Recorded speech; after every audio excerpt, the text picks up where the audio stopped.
When I was in university, I took a course which was called geomorphology.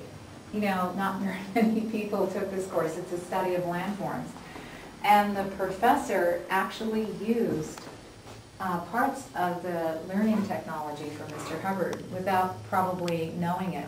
Where one of the techniques is where you have a balance of significance and mass. Like if you're studying about landforms, you have to actually see them, feel them.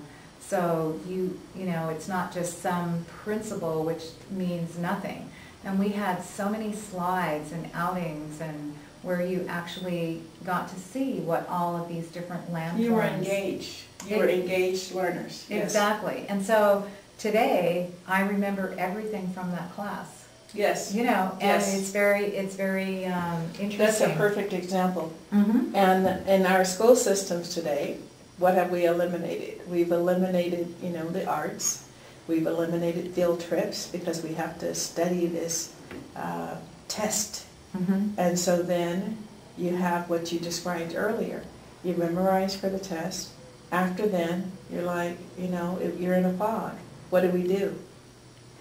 That's right. That's exactly. And speaking of being in a fog, one of the most important barriers to study, of the three barriers to study, is the misunderstood word. And probably you have seen this, maybe even with yourself, where you're reading a page and you get to the bottom of the page and it's totally blank. You have no idea what you read.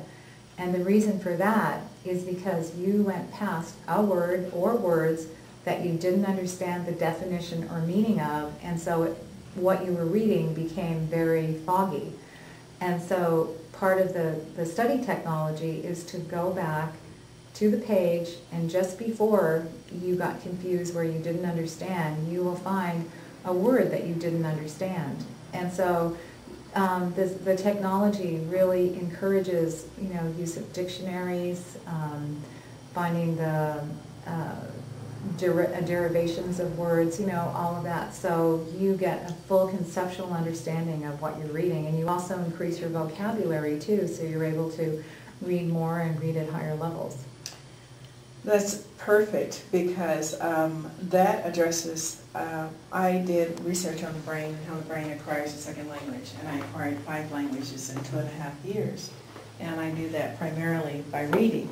And what you just described is that process. You'll read a passage, and then you'll get to another passage, and you'll think there's a disconnect here.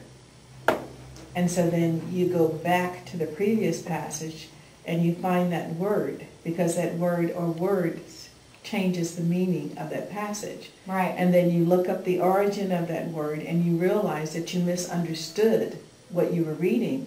And now that you've understood what you read prior, it makes sense of the second part, and that is an excellent study technique. And we have a lot of educational materials, and one of the things I never get away from is you need to be able to research. You really need to be able to go, I call it, get underneath the word and find out kind of what's the history of the word. Mm-hmm. Because at one time, the word silly, it just meant to be naive, to mean to be young. And so when you read something from another era, you have to understand the context of the word in that era. That's right. And so when somebody interprets or somebody quotes somebody from another time, even, you know, the Bible or any of the other holy books, you have to think about, okay, what did that mean during that time? And then you're able to capture the essence of that. So I'll be looking more into that and see how it compares with some of the work I do here in the United States with children from other cultures, from other backgrounds, as well as children in the countries in Africa that I'll be working in. I want to thank you for coming today. This has been a very interesting conversation, and I hope that some of our viewers will take advantage of some of the resources that you pointed out.